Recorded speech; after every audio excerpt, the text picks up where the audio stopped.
नमस्कार मित्रांनो, स्वागत आहे सर्वांचं ग्रीन गुड ॲग्री आपल्या मराठी यूट्यूब चॅनलमध्ये। मित्रांनो, आजच्या व्हिडिओमध्ये आपण पाहणार आहोत 5 ते 6 वाण असे की जे आपण कोरडवाहू जमिनीमध्ये लागवड करू शकतो। मित्रांनो, कोरडवाहू जमीन आपल्याकडे महाराष्ट्रामध्ये सगळ्यात जास्त प्रमाणात आहे। बऱ्याच वेळा याच्यामध्ये असुविधा हे खूप जास्त मोठं कारण असतं। शेतकरी गावाकडे राहतो, म्हणजे गावात राहतो आणि मळ्याकडे त्याचं शेत असतं। तिकडं मग काही परिस्थितीमुळे विहीर नसते किंवा पारंपरिक जमीन असल्यामुळे तिकडं पाण्याची व्यवस्था केलेली नसते। अशी जमीन ज्या ठिकाणी आपल्याला पाण्याची उपलब्धता नाही, वर्षानुवर्ष त्या जमिनीमध्ये पाणी उपलब्ध नाहीच आहे, मग अशा परिस्थितीमध्ये सुद्धा तिथं पीक येतं आणि ते पीक म्हणजे कापूस। तर आता हे कापूस पीक जे आहे तिथं घ्यायचं आहे, मग नक्की कोणतं पीक घेतलं पाहिजे आणि त्याची काळजी कशी घेतली पाहिजे याची माहिती आपण आजच्या या व्हिडिओमध्ये घेणार आहोत। मित्रांनो, तुम्ही जर चॅनलवर पहिल्यांदा आला असाल तर चॅनलला सबस्क्राईब करा, सोबत नोटिफिकेशन बेल ऑन करा, म्हणजे आलेलं प्रत्येक व्हिडिओचं नोटिफिकेशन हे तुम्हाला मिळेल। तर मित्रांनो, कोरडवाहू जमिनीमध्ये आपल्याला घेता येणारी टॉप वाण किंवा एक 6 वाण जे मी तुम्हाला सांगणार आहे। परंतु हे वाण सांगण्या अगोदर काही तुम्हाला अतिशय महत्त्वाची माहिती सांगतो, ती नक्की ऐका आणि व्हिडिओ शेवटपर्यंत नक्की पहा। आता कोरडवाहूमध्ये वाण करायचं आहे, पण उत्पन्न चांगलं निघलं पाहिजे, मग याच्यासाठी काय करणं गरजेचं आहे? आता इथं पाणी हा विषय येत नाही, नक्कीच पाणी हा विषय सुटला म्हणजे पाणी नसल्यामुळं आपलं जवळजवळ 4 ते 5 क्विंटल उत्पादन कमी झालं। आता कोरडवाहूमध्ये उत्पादन किती मिळतं? 5 क्विंटल, 6 क्विंटल, 7 क्विंटल, फार तर फार 8 क्विंटल। परंतु मी तुम्हाला अशी लागवड सांगेल की ज्याच्यामधून आपल्याला जास्तीत जास्त उत्पादन घेता येऊ शकतं। तर अशी लागवड कोणती आहे? तर साधारण 3/1। कारण बऱ्याच ठिकाणी मी कोरडवाहू जमीन पाहिली आहे, त्या ठिकाणची जी कपाशी आहे या कपाशीला फार तर फार 30 बोंड आपल्याला लागलेली पाहायला मिळतात। मग ज्या कपाशीला 30 बोंड लागलेले आहेत तिची हाईट किती असते? एक साधारणतः 3-3.5 फूट। आणि बोंड जर पाहिली आपण तर साधारणतः 3 ते 4 बोंड फांद्याला असतात, म्हणजे हाईटही कमी आणि फांद्यांची रुंदीसुद्धा कमी। मग अशा परिस्थितीमध्ये आपण घन लागवड करू शकतो। साधारण 3/1 या अंतरावर जर आपण लागवड केली तर किती जरी नाही म्हटलं तरी साधारणतः 15,000 बिया आपण एका एकरामध्ये बसू शकतो। मग एका एकरमध्ये 15,000 जर बिया बसल्या तर त्या सगळ्यात जास्त बिया बसतात। म्हणजे एकूण जर आपण बागायती क्षेत्राचा जर विचार केला तर ज्या ठिकाणी आपण 30 क्विंटलपर्यंत उत्पादन घेऊ शकतो तिथं आपण त्याच्या अर्ध किंवा त्याच्या 30% जरी उत्पादन आपल्याला मिळालं तरी आपण तिथं 10 क्विंटल अगदी आरामात उत्पादन घेऊ शकतो। एक साहजिक आहे, जिथं आपली संख्या जास्त बसणार आहे, झाड कमी जर वाढलं तर तिथं आपल्याला रोपांची संख्या जास्त बसवावी लागणार आहे। त्यामुळे इथं जर 10,000 रोपांची संख्या बसली तर नक्कीच आपल्याला तिथं उत्पादन जास्त मिळेल। दुसरा मुद्दा, आता फक्त संख्या लावून आपल्याला जमणार नाही आहे, तर कोरडवाहू जमिनीला खाद्य देणं सुद्धा गरजेचं आहे। कारण त्या जमिनीमध्ये बऱ्याच गोष्टींची कमतरता असते, म्हणजे न्यूट्रिशन कमतरता असते, NPKची कमतरताही असू शकते आणि इतर घटकांची सुद्धा कमतरता असू शकते। मग आता बरेच शेतकरी शेणखत टाकत नाहीत, कारण कोरडवाहूचं तिथं काय येणार आहे म्हणून फक्त लावायचं म्हणून लावून देतात। पण तिथं जर आपण शेणखत टाकलं किंवा कंपोस्ट केलेलं असेल शेणखत घरच्या घरी तर ते सुद्धा आपण त्याच्यामध्ये वापरू शकतो। किंवा त्याला बेसल डोस करायचे तर बेसल डोस करताना साधारणतः प्रति एकरसाठी 100 ते 120 किलोपर्यंत आपल्याला डोस करणं गरजेचं आहे।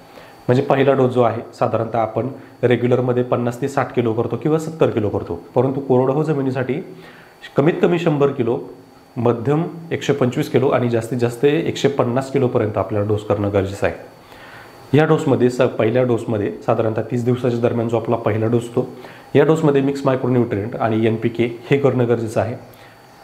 दुसऱ्या डोसमध्ये आपल्याला NPK आणि सल्फर हे देणं गरजेचं आहे, कारण सल्फर दिल्यामुळं सुद्धा कमीत कमी 1.5-2 क्विंटल उत्पादन जे आहे तर याच्यामध्ये वाढतं। का तर सल्फर हा एक असा घटक आहे की जो तेलबियांचं वजन वाढवण्यासाठी खूप चांगलं काम करतो, पिकांच्या वाढीसाठी सुद्धा काम करतो, बुरशीनाशक म्हणून सुद्धा काम करतो। त्याच्यासाठी आपल्याला सल्फर देणंसुद्धा तितकंच गरजेचं आहे जितकं गरजेचं आपल्याला रासायनिक खत देणं गरजेचं आहे। तर ह्या गोष्टी आपल्याला लक्षात घेणं गरजेचं आहे। जिथं आपल्याला उत्पादन वाढवायचं आहे तिथं आपल्याला वेगळ्या ठिकाणी खर्च न करता योग्य ठिकाणी खर्च करायचा आहे, म्हणजे तिथं आपल्याला उत्पादन चांगलं मिळेल। तर आता कोणत्या आहेत अशा 6 व्हरायट्या ज्या आपण लावू शकतो? तर चला, पहिली व्हरायटी आहे माहिकोची बाउन्सर। आता बाउन्सर ही व्हरायटी खूप टॉपमध्ये आहे मित्रांनो, आणि आज म्हणजे 2025 मध्ये या व्हरायटीचा खूप शॉर्टेज आहे। मटेरियल पाहिजे तेवढं कंपनीकडनं येत नाही, परंतु तुम्हाला जर मिळत असेल तर हा वाण नक्की लावून घ्या. बाउन्सर हा मुळात बागायती वाण नाही. बाउन्सर हा हलक्या जमिनीमध्ये येणारा अर्ली येणारा वाण आहे, पण त्याची वाढ एवढी चांगली होते की तो आपण बागायती क्षेत्रामध्ये सुद्धा लावतो.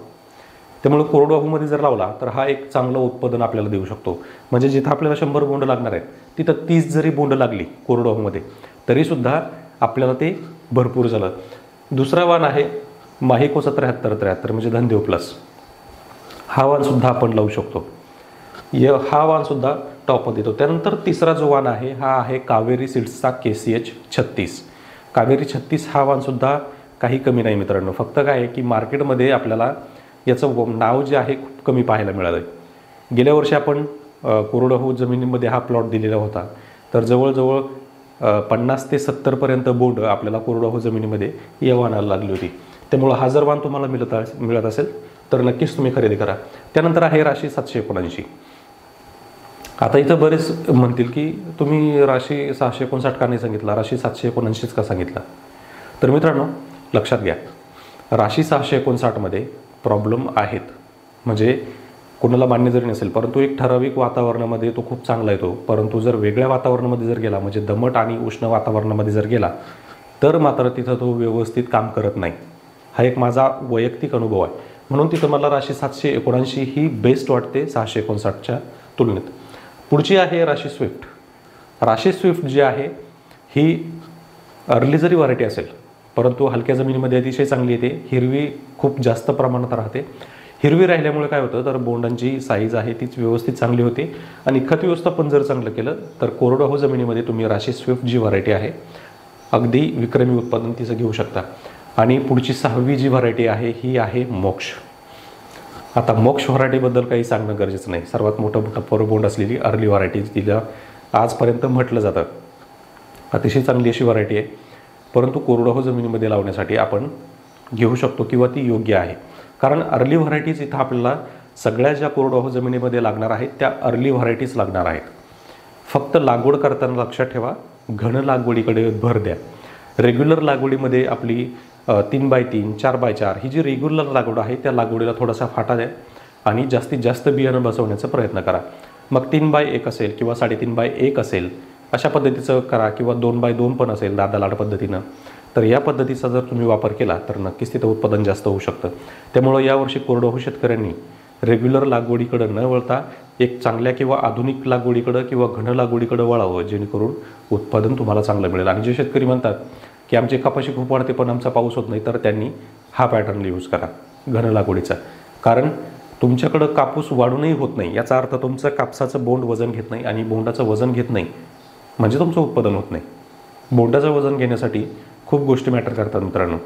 जसं तुम्ही म्हणता की आमच्याकडं 5 ग्रॅमचं बोंड भरतं, तर आमच्याकडं बागायती क्षेत्रामध्ये 8 ते 9पर्यंत ग्रॅमचं बोंड भरतं. आणि ज्यांना खोटं वाटत असेल तर मी 2 वर्षापूर्वी व्हिडिओसुद्धा टाकलेले आहेत. 7 ग्रॅम 8 ग्रॅम 9 ग्रॅम 3 प्रकारचे बोंड आमच्याकडं पाहायला मिळतात. तर अशा पद्धतीचे जर बोंड तुम्ही तयार करण्याचा प्रयत्न केला तर तुम्हाला जिथं 5 क्विंटल उत्पादन मिळतं आहे तिथं 7 ते 8 क्विंटल अगदी आरामात मिळू शकतं. या गोष्टीचा विचार करा आणि या 5 ते 6